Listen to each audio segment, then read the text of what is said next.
un exemple, il faut savoir que cette cette idéologie du genre, elle est très infiltrée aussi dans les pays du Nord, qui l'ont mis en avant il y a déjà plusieurs années.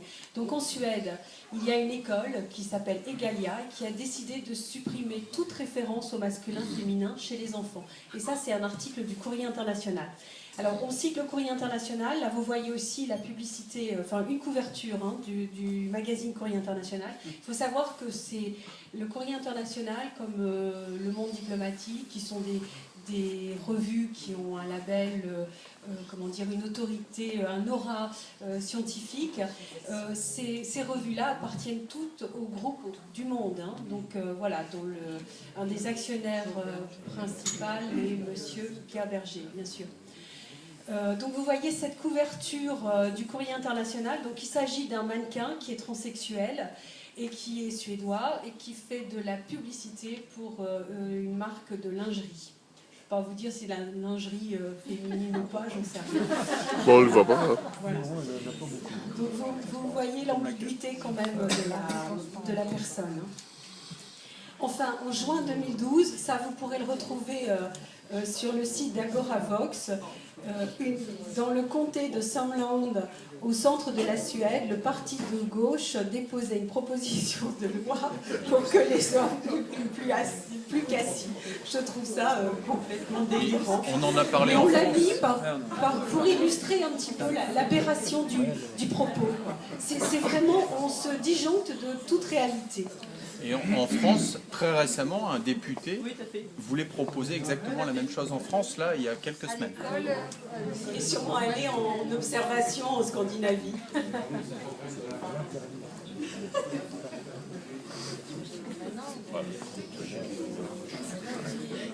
Donc, alors en conclusion, ce qu'on voudrait que vous reteniez de l'idéologie du genre, c'est que cette idéologie nous propose vraiment une subversion de la réalité, de l'humanité et du langage. Donc c'est vraiment, on veut subvertir la condition humaine. Et on entretient une confusion entre biologie et idéologie. Et cette idéologie vise aussi à neutraliser tous les termes que nous employons de façon à ce que nos mentalités soient bien formatées. Et l'objectif, c'est quand même pour nous, on le voit comme une déconstruction programmée de la famille. Et à travers le débat sur l'école, le mariage et la famille, ce qui est en cause, c'est la structure et la nature de notre société.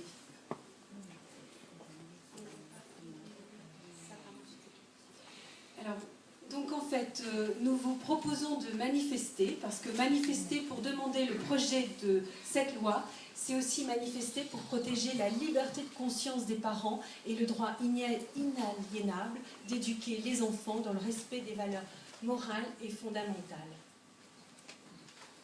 Et nous vous proposons de résister. Alors là, vous voyez l'image de parents espagnols, parce qu'il faut savoir que c'est quand même une idéologie qui touche tous les pays occidentaux.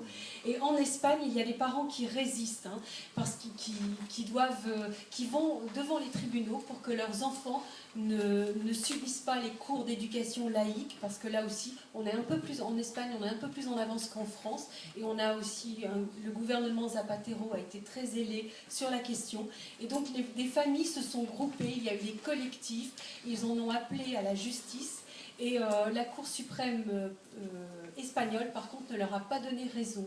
Donc là, ils font appel à la Cour européenne, et c'est en cours. Mais vous voyez, ces parents, ils résistent. Donc ce sont des parents espagnols et ils posent comme ça pour la presse et ils communiquent en anglais parce que voilà, ça permettra de toucher davantage de monde. En Russie, il faut savoir aussi que les familles russes essayent de résister. Là encore, par contre, le gouvernement est un peu beaucoup plus vigilant que le nôtre. Et la Douma va légiférer sur cette question, mais un peu plus durement peut-être. Et en Allemagne aussi, des familles résistent. Il y a même des parents qui ont fait de la prison parce qu'ils ont voulu soustraire leurs enfants à ces cours d'éducation laïque où était évoquée l'idéologie du genre. Et il y a eu des amendes qu'ils n'ont pas voulu payer, donc des parents ont effectué, pour certains, 43 jours de prison. Par enfant. Pardon ? Par enfant. Oui, par enfant, oui, et c'était additionnel pour des familles qui soustraillaient plusieurs enfants, les peines étaient additionnelles. Mais après, ils étaient obligés d'envoyer leurs enfants ou ils faisaient les jours de prison et les Je sais pas. Ce sont des exemples qu'on a relevés dans la presse, mais tout ça, vous le retrouverez facilement. C'est notamment Grégor Poupin qui a beaucoup travaillé là-dessus, Vous ne pouvez pas tomber qui est le malade ce jour-là. directeur du Centre européen pour la loi et la justice. Voilà, et là, on vous a mis des liens. Cécile va vous en parler. Alors, tous ces liens, on pourra vous les transmettre si vous nous avez laissé vos coordonnées mail. La semaine dernière, j'ai quasiment toutes les adresses mail ont fonctionné, sauf certaines, parce qu'il y avait... Voilà, c'était pas très lisible. Donc, n'hésitez pas à les revérifier que c'est bien écrit en script et qu'il n'y a pas d'interprétation possible. Je vous encourage à aller voir la conférence de Patrice André, qui explique très bien le lien entre la loi, mariage pour tous, et le gender.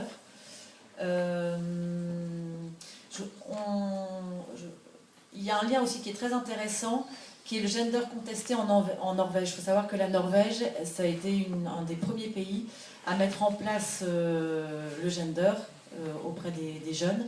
Et finalement, donc, il y a un journaliste qui a fait un énorme travail de recherche. Il est allé voir des scientifiques donc, en Norvège, en Suède, aux États-Unis. Il a confronté les différentes études, il a observé, pour finalement arriver à la conclusion que en Norvège, qui est un pays où les enfants sont très libres dans leur orientation, eh bien, en fait, il y a davantage de filles que dans d'autres pays qui choisissent d'être infirmières, par exemple. Donc on entre complètement dans le paradoxe voilà, et les garçons sont attirés vers les métiers physiques. Bûcheron. Et alors, ce n'est certainement pas uniquement pour cela, mais suite à ce reportage, le gouvernement a décidé de couper les subventions qui étaient faites aux organismes qui faisaient la promotion du genre. Voilà. Donc c'est quand même très intéressant parce que voilà, nous on est effectivement la France est en retard pour conclure que le gender est pas.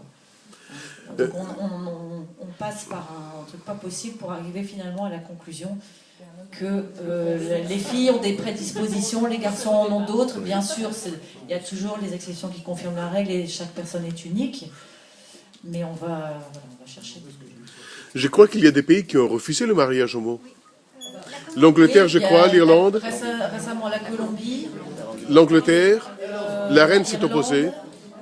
La reine s'est opposée. L'Angleterre, oui, mais ils sont... Et l'Irlande aussi, je crois. L'Irlande du Nord. L'Irlande du Nord. Voilà. Sur quels arguments ils se sont opposés? Ça, je sais pas. Parce que ça, ce serait intéressant, effectivement, de le savoir. On va en parler. Mais bon, donc voilà, nous, Oui. ce qui nous préoccupe beaucoup, c'est vraiment l'infiltration du genre à l'école. Nos enfants ont déjà besoin de repères. Et il y a de quoi être vraiment... Mais comment on peut l'expliquer, surtout de la part des élites qu'on a comme ça à la tête des pays? Enfin, puis je sais pas, l'espèce humaine, c'est ni plus ni moins qu'une espèce animale, et il suffit de regarder les animaux, il n'y a pas des systèmes éducatifs, il n'y a pas chambre fille, chambre garçon, et c'est leur... Enfin, je veux dire, l'identité sexuelle, c'est la biologie qui la détermine. Ça, ce sont des glissements de mentalité qui viennent au fil du temps.